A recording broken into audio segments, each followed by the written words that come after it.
Saudações, guerreiros e guerreiras, como que vocês estão? Eu sou o Túlio e esse é mais um episódio do canal Rios do Crime. Família, hoje eu vou trazer para vocês um episódio do React do Planeta Novo. Família, hoje eu vou trazer para vocês um React do EP do Planeta Novo, falando um pouco sobre a batalha de Medellín e Cali. Como vocês pediram muito para mim no Instagram, para mim estar reagindo a esse EP, eu vim trazer ele para vocês. Algumas pessoas já me disseram por Instagram que tem muita coisa errada aí, né, nesse EP, e aí a gente vai estar dando uma olhada e fazendo alguns comentários em cima. Então, se você gosta desse tipo de conteúdo, já solta o dedo no like, e se você não é inscrito, já se inscreve e ativa o sino para não perder nenhum de nosso conteúdo. E galera, você que pode ter condição, considere se tornar um membro ou um padrinho daqui do canal, porque isso vai ajudar a gente demais. Eu não vou ficar de enrolação, eu espero muito que vocês gostem, e é isso aí, meu povo! Bora pro episódio! Já está em português. Hoje vamos falar de uma das maiores rivalidades entre facções do mundo. Viajando para a Colômbia, de um lado temos o poderoso cartel de Pablo Escobar, pesadelo dos Estados Unidos e responsável por mais de 3.000 execuções. Do outro, o cartel responsável pela queda e morte de Pablo. No vídeo de hoje, iremos contar a história dos confrontos entre o cartel de Cali e o cartel de Medellín. E aí pessoal, beleza? Meu nome é Bruno Fabio, esse daqui é o Planeta Novo, e se você ainda não é inscrito no canal, vai se inscrever agora e deixar o seu like para ajudar a gente. No vídeo de hoje, a gente vai trazer o primeiro episódio de um quadro novo, que é o quadro Guerra entre Facções, certo? Onde a gente vai falar sobre várias rivalidades, a gente já tem aí 9 episódios para soltar, então pessoal, vem pesado aí no like para ajudar a gente, que se bater a meta de likes, a gente já solta o EP2, certo? Então qual que vai ser a meta de likes pro vídeo de hoje? Digo Black. Primeiro vídeo desta produção maravilhosa. Vamos aí bater 12.550 likes. 12.550 likes e bora contar essa história pra vocês. O chefe do cartel de Medellín, Pablo Escobar, teve sua vida ceifada em 2 de dezembro de 1993, mas sua história é lembrada até os dias de hoje. Embora ele tenha reinado no submundo colombiano, ele não era o único no jogo. O principal entre os seus rivais era o cartel de Cali, baseado na cidade de mesmo nome, a sudoeste de Medellín, a fortaleza de Escobar. O cartel de Cali era dirigido principalmente por dois irmãos, Miguel e Gilberto Rodrigues Orejuela. Suspeita-se que os dois cartéis cooperavam até certo ponto na década de 80, quando na época organizaram um grupo armado para lutar contra sequestradores e trabalhando para estabilizar o mercado de coca dentro do território americano. O cartel de Medellín tomou Miami e o sul da Flórida, enquanto o cartel de Cali controlava Nova York e as partes do Nordeste. Os dois então se tornaram rivais e os cartéis trabalham uma feroz guerra territorial tanto na Colômbia quanto nos Estados Unidos, mesmo quando ambos tinham um inimigo comum que eram as extradições. Então esses dois cartéis, eles são conhecidos historicamente por serem os responsáveis por tomar conta de toda a venda de coca do mundo durante os anos 80 e 90, certo? Então quando a gente teve ali o Pablo Escobar dominando 80% do mercado global, o cartel de Cali herdou isso quando Escobar veio a falecer, logo depois ali no ano de 1993, e em 1993 eles já estavam muito grandes, não é como se isso tivesse acontecido assim do nada, né? Mas durante toda essa história, que vai dos anos 80 até 93 ali, a gente tem uma série de ataques de um lado pro outro que são históricos e que a gente vai narrar pra vocês agora. Começando pelo ataque no Mônaco em 1988, que ele é bem simbólico. O cartel de Cali queria muito acabar com o Escobar, e isso já era sabido até pelo Escobar, e o Escobar também queria acabar com eles. Só que tinha um trato feito antes, quando eles ainda eram parceiros,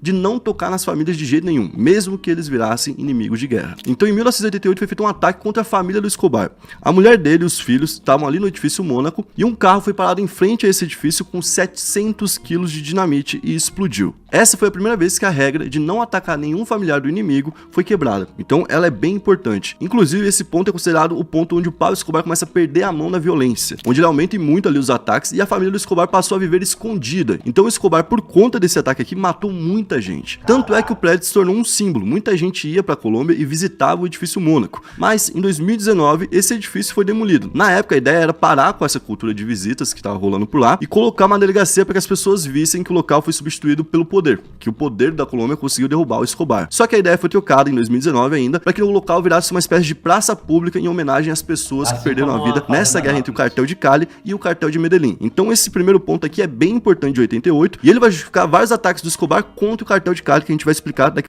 Que até então seria muito falso, né? Porque os narcos, os capos ainda dominam a Colômbia juntamente com a corrupção política, né?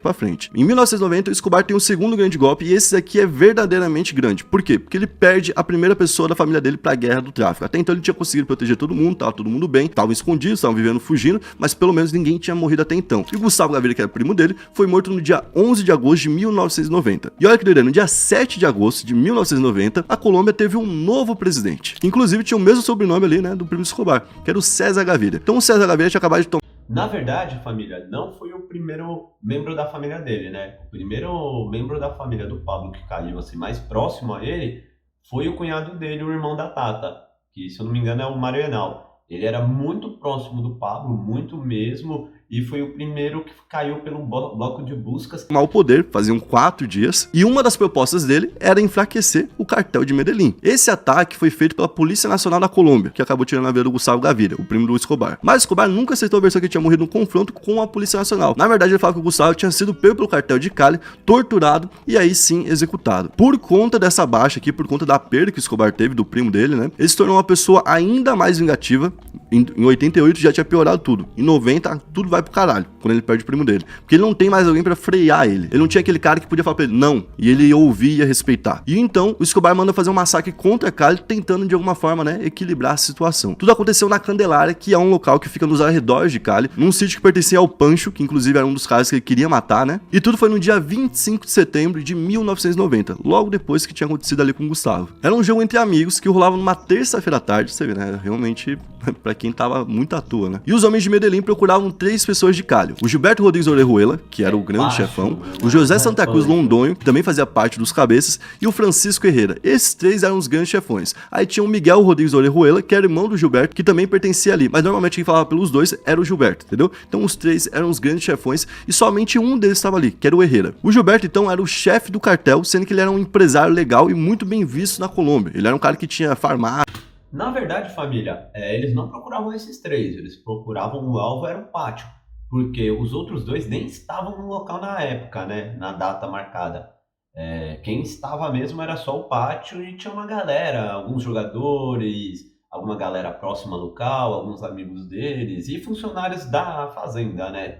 Essas coisas do tipo, então todo mundo conhecia ele pelos negócios que ele tinha dentro da lei. O Londonho já era mais visado, ele era conhecido como bandido, todo mundo já sabia do envolvimento dele com o cartel de Cali, e enquanto isso... Não, na verdade não eram os 3, eram os 4, tanto os irmãos Orejuela, quanto o Pátio e o Don Chepe, mas quem dava o aval final, o parecer final, era o Gilberto. O Herrera não era nem conhecido, ninguém sabia que ele existia.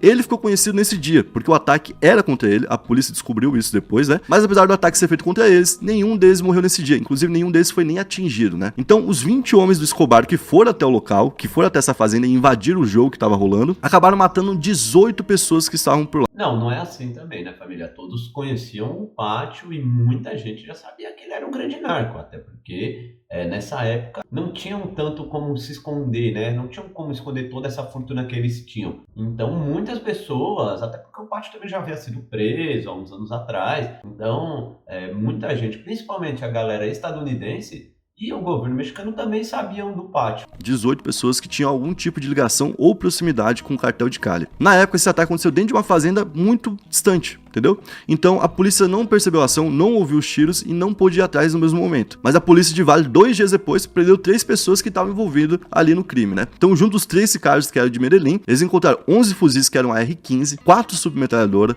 3 fuzis com mira telescópia, 2 fuzis estilo Galil, além de 45 pentes e várias bombas e os 20 uniformes utilizados. Caramba, ou seja, encontraram tudo, né, que tava por lá. Deus. E foi muita arma, velho. Até porque, para pra pensar, eles invadiram uma fazenda de um dono de um cartel.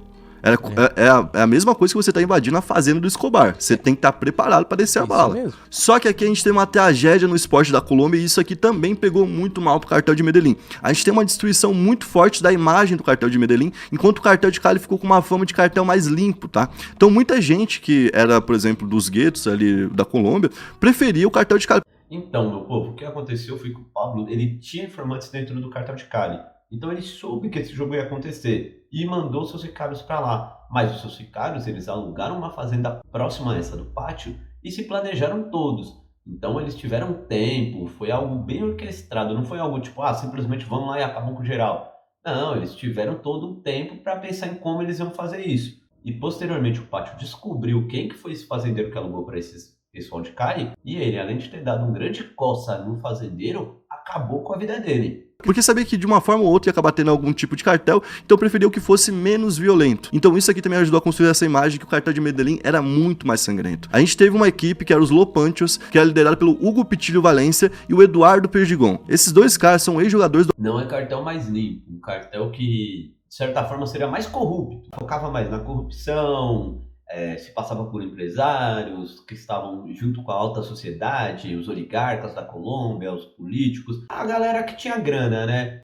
E querendo ou não, Medellín já sempre foi quebrada, sempre foi tipo, a gente gosta de favela, a gente é beco, a gente é quebrada, a gente veio daqui, a gente é isso. E Cali, vendo todo esse alvoroço que o cartão de Medellín fazia, já pegou e falou, não, nós somos diferentes, a gente não gosta, a gente não é quebrada. A gente é elite. E esse é um dos grandes pontos que distingue a Medellín de Cali. O América de Cali, eles eram famosos. Então esse time dos dois jogava contra um time amador naquele dia dentro da fazenda. Então a merda foi muito maior do que o Escobar esperava, entendeu? Tinha uns 60 pessoas por ali no ataque, todo mundo era muito rico e muito influente, inclusive. Os carros que estavam lá, que foram encontrados pela polícia, eram todos carros de luxo. E no fim eles atiraram sem ver, então morreram pessoas aleatoriamente, né? Morreram 2 cozinheiros, 4 funcionários da fazenda, 4 jogadores de futebol, 3 guarda-costas, o árbitro da partida e ainda 4 trabalhadores de uma usina que faziam parte desse time amador que estava jogando contra eles. Por conta desse ataque que foi feito, na época, o Herrera ficou chocado, né? O Herrera, o El Pancho, né? Que ele tava lá. Ele era o único dos 3 que tava lá e conseguiu fugir. E ele falou, cara, a gente precisa negociar com o Escobar para acabar com essa onda de crimes e para acabar com essa matança. Até porque tinham 2 matanças. A de Medellín, Cali, que tava rolando dentro da Colômbia, e a matança que tava rolando lá em Los Angeles, porque a Califórnia virou um novo local de disputa entre os 2 cartéis. A gente tinha Nova York, a gente tem esse lado dos Estados Unidos. A gente tem Nova York para cima. Nova York, então, fica o cartel de Cali. A gente tem para baixo a Flórida ficava com o cartel de Medellín. Até então não tinha rivalidade entre os dois. Quando eles olharam pro outro lado... Galera, na verdade o Pátio não fez isso. O Pátio, por ele se vingava ainda mais, mandava mais bombas e de forma mais pesada ainda em cima do Pablo e da família dele. O Gilberto que botou um freio no Pátio e explicou para ele que isso chamaria muita atenção, isso daí já não estava sendo bom, toda essa guerra que estava rolando, né, já estava sendo muito prejudicial para os negócios e que isso não seria bom para os negócios nem para nenhum de Cali. E aí o Pátio, ele foi um pouco para trás, ele falou, mano, beleza, né, querendo ou não, é o que eu quero é isso, mas quem manda, quem manda obedece quem tem juízo, né? E é o Gilberto que dá a letra. O mapa e viram a Califórnia, que era gigantesca também, e que também ficou totalmente viciada em coca quando ela chegou por lá, eles viram um grande mercado e teve uma disputa muito sangrenta. Então, para acabar com essas 2 disputas, o Herrera ele ia pagar 3 milhões para que o Escobar abandonasse a guerra. Na época, o Escobar estava preso. E por que o Escobar estava preso? Porque ele topou ser preso depois que o Gustavo foi morto. O Gustavo foi morto lá em 90, certo? Ele fez esse ataque e logo em seguida ele falou, não, agora eu vou me entregar, mas vou entregar de um jeito inteligente. Eu vou construir minha própria cadeia. Foi quando surgiu La Catedral, né? Galera, isso daí é coisa de narcos. Na verdade, isso não ocorreu. A ideia não era negociar a paz. O Gilberto, por um tempo, quando o Pablo estava preso, ele realmente chegou a oferecer um valor para eles entrarem tipo, em acordo de paz. Porém, o Pablo mesmo sabia que isso daí era tudo H deles. Por quê? Ele planejava a paz, ele falava para o Pablo que queria a paz, estava disposto a negociar, só que ele mantinha infiltrados homens dentro de Medellín. E também eles já tinham feito o Fernando Galeano e o Kiko Moncada de meio que olheiros deles. Porque o Fernando Galeano e o Kiko Moncada, eles eram a imagem do Pablo nas ruas quando ele foi preso em La Catedral. Porque eles ficaram responsáveis por administrar todo o império do Pablo e trazer a grana para o Pablo também.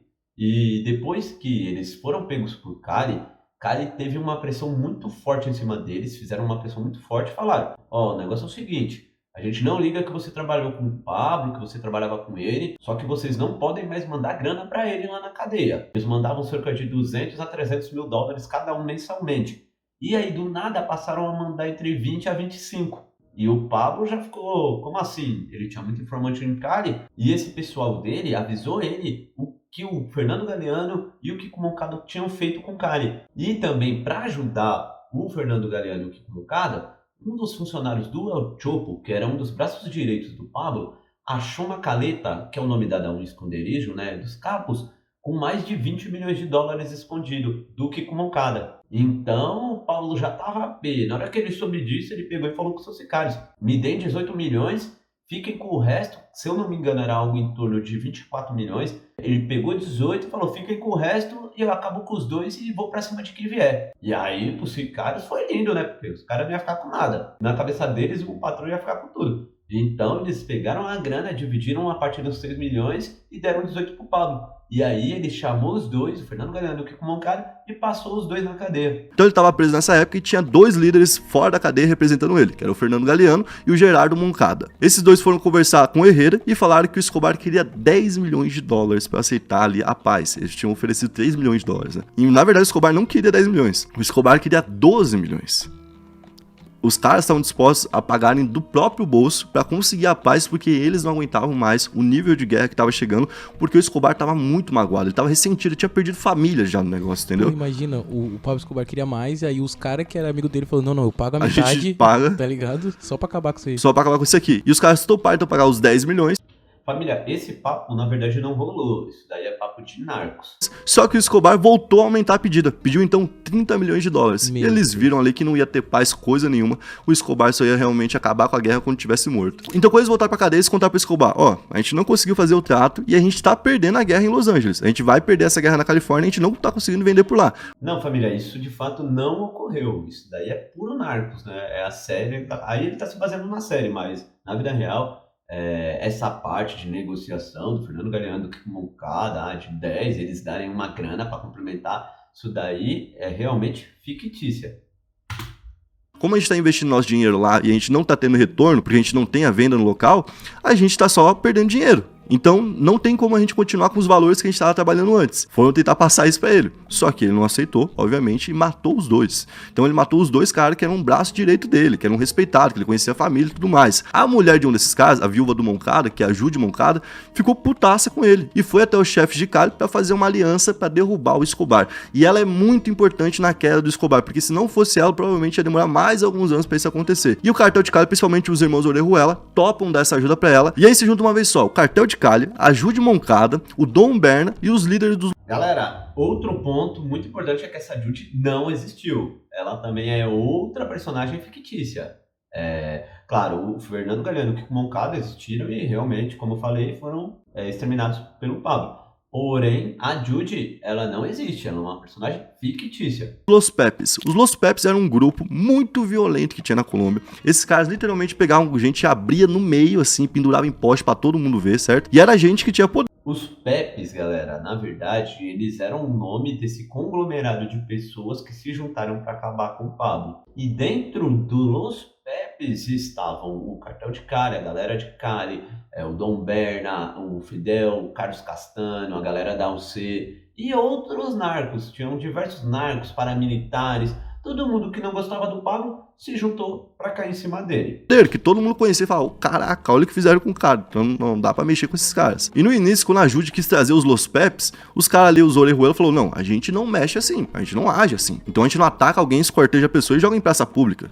Não concordamos com isso. Eu falei agora que o cartel de Cali se preocupava com a imagem que tinha, né? Só que quando eles perceberam que o Escobar tava virado num louco, eles falaram, pô, a gente precisa de alguém pra acabar com isso. Então vamos fechar aqui nessa aliança. Aí existe um grande ataque também feito contra o casamento da filha do Gilberto. O Gilberto, que era aquele cara que tinha a imagem intacta. Família, isso daí também não ocorreu. Outra cena baseada em narcos. Que era respeitado, que tinha televisão cobrindo esse tipo de evento, por exemplo, que ele era um cara famoso, certo? Teve um ataque de uma bomba dentro do casamento dele. E imagina o seguinte, primeiro, foi um perigo para a família dele. Ninguém morreu, mas foi um perigo. Segundo, explanou para todo mundo o que estava acontecendo. Por que o cara foi atacado com uma bomba dentro do casamento dele? Porque ele é bandido, porque ele tá envolvido com o cartel de Cali. Então pra ele isso aqui foi o maior desrespeito que o Escobar tinha feito. E o Escobar começou a utilizar vários ataques terroristas pra escancarar pra todo mundo que o Gilberto era envolvido com o cartel de Cali. Então essas farmácias que ele tinha do nada eram atacadas por sicário com fuzil ou então com bomba. Então imagina, né? É como, sei lá, o dono da van, digamos, tem um esquemão aí, e aí tipo uma facção de crime organizado começa a atacar todas a van. Tá ligado? Mostrando, ó, A parte do ataque às farmácias do Gilberto, alguns estabelecimentos da galera de Cali realmente existiu. Porque eles também faziam a mesma coisa com o Pablo, né? Esse cara aqui tem coisa errada. Então de dezembro de 92 a dezembro de 93, o cartel de Medellín é caçado pelos Los Pepes com total violência. E nessa época, por que os Pepes nunca conseguiram chegar até o cartel de Medellín se eram tão violentos assim, né? Porque o governo colombiano sempre brecava. O governo colombiano via eles como criminosos também. Então ele tava tentando pegar os dois, né? Os dois lados. E aqui o governo colombiano fez vista grossa e deixou. E falou, cara, quer saber? se vira. O presidente da época falou, Na verdade, galera, o governo colombiano ele foi muito passivo com os PEPs. Eu acredito firmemente que eles contribuíram com os PEPs, porque tinha muita galera da Polícia Nacional da Colômbia, do Exército, que trabalhavam em estreita colaboração com os PEPs. E não só da galera da Colômbia, também agentes da DEA, do FBI ajudaram.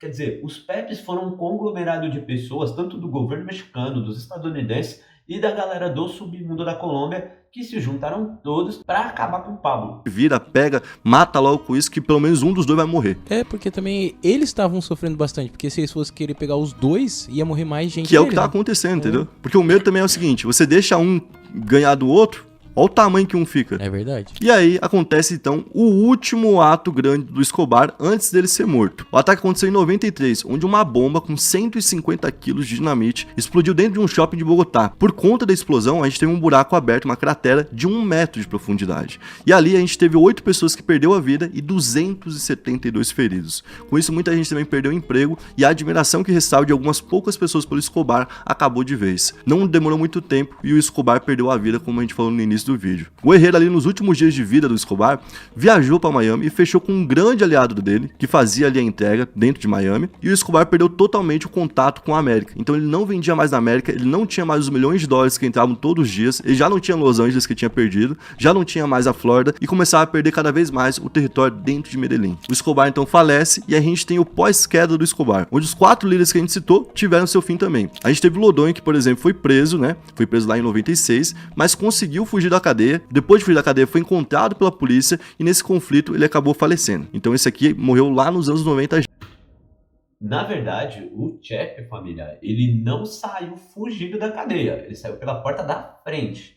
E assim, ele tentou buscar dentro da AUC, dos paramilitares, um refúgio, né, para se reconstruir seu império, que já tinha se entregado e tal, ele queria voltar pro submundo de vez.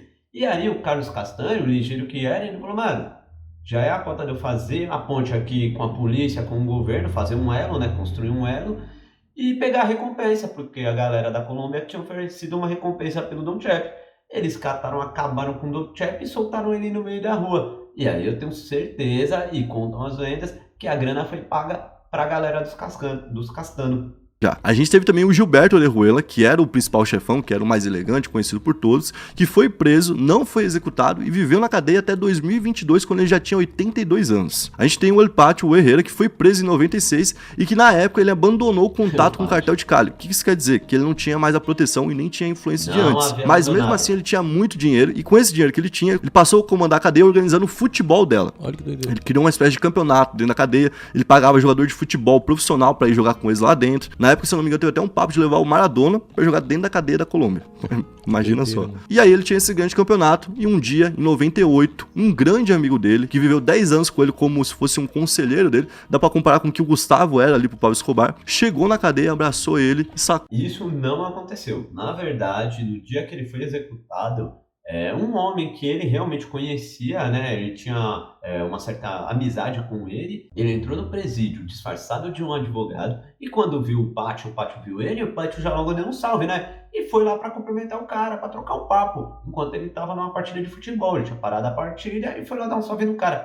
Na hora que ele vai dar um salve no cara, vai cumprimentar o cara já sacou e deu vários tiros em cima dele, meteu o laço. O Pátio já caiu sem vida. E nessa, a galera que tava com o Pátio caiu em cima do atirador, amassou ele sem dó. Porém, depois que já estava feito, não podia ser desfeito, né? E o Pátio já tinha caído. Com uma arma e deu 7 tiros na cabeça dele. Caramba, mano. 7 tiros. Isso seria uma retaliação pelo que ele tinha falado na época sobre o cartel Norte de Vale. Ele tinha colaborado com a polícia e entregado algumas informações. Já o Miguel, que é sempre colocado em segundo plano, né? Porque o Pátio ele já tinha algumas tretas com o Wilber Varela, né? O Jabon, que era braço direito do chefe máximo do Norte do Vale, que é o Orlando Henao. E aí ele já tinha mandado acabarem com o Jabon. Só que o Varela, ele tinha conseguido sair vivo desse ataque feito pela galera do Pátio.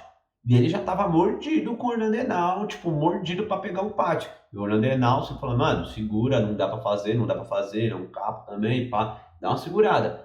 Só que ele deu uma segurada porque o chefe mandou, mas ele ainda assim tava querendo manter aquele sentimento, né? Aquela sensação de, porra, ainda vou te passar. E nessa daí, o Pátio, ele também começou a caguetar muita gente, a galera tinha um receio dele caguetar mais coisas, dele firmar acordos com pessoas estadunidenses e assim talvez ir para lá fugido, além dele também comandar alguns ataques, ser responsável por alguns ataques feitos ao Orlandenal. E isso tudo possibilitou ao Jabon a autorização para ele mandar uns homens acabarem com o Pátio. E foi o que ele fez. Perto do Gilberto, ele foi preso também naquela mesma época, junto com o Gilberto, continuou no cartel, e em 97 na Colômbia a gente tem ali uma nova lei que fala que vai extraditar aqueles que cometerem crimes dali em diante, crimes que envolvam outros países. Então se o cara tem algum crime cometido nos Estados Unidos, por exemplo, ele pode ser mandado para lá, o que era ótimo para a Colômbia porque resolvia o problema dela. Que os caras tinham muito mais medo de ir para os Estados Unidos do que continuar por ali. Então, como ele continuou sendo um líder, mesmo sendo preso em 95, em 97 ele continuou cometendo crimes lá nos Estados Unidos. E em 2005, tanto ele quanto o Gilberto foram enviados para os Estados Unidos.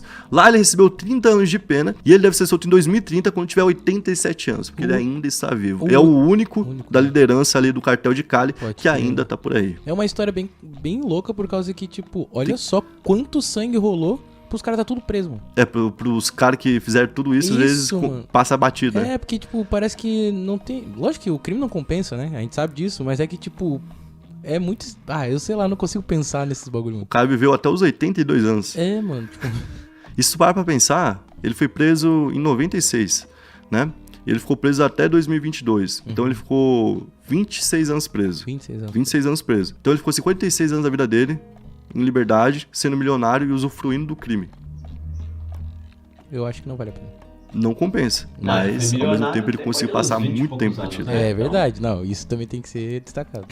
Salve família! O que vocês acharam desse EP? O que vocês acharam dessa treta entre Cali e Medellín? Bom, deixa aqui embaixo nos comentários que eu quero saber a sua opinião. E digam pra mim também o que vocês acham de toda essa treta desde o início entre Cali e Medellín. Vocês acham que daria pra ter evitado ela? Vocês acham que se eles tivessem trabalhado juntos por todo o período e não tivessem em guerra, eles teriam conseguido fazer algo diferente na Colômbia? Deixa aqui embaixo que eu quero saber a sua opinião. E você que ficou comigo até agora, eu quero deixar aqui registrado um forte abraço. Pedir pra você que não deixou o like, já jogar o dedo no like agora, porque se você ficou até aqui comigo, é porque o vídeo é muito pica, não? Então, já solta o dedinho no like e vou pedir mais uma vez para vocês considerarem se tornarem membros ou padrinhos daqui do canal. É um valorzinho baixo de R$ 4,99 que, apesar de parecer pouco, nos ajuda muito. Então, se você pode, tem condição, já dá essa força aí pra nós. E família, eu quero deixar aqui registrado um forte abraço a todos vocês que me apoiam, que vêm acompanhando o canal, que dão essa força. Mano, isso é fundamental pro canal ficar de pé. Eu quero deixar aqui registrado meus agradecimentos a todos vocês. E também quero desejar muita saúde e muita paz a todos. E é isso aí, meu povo. Até a próxima!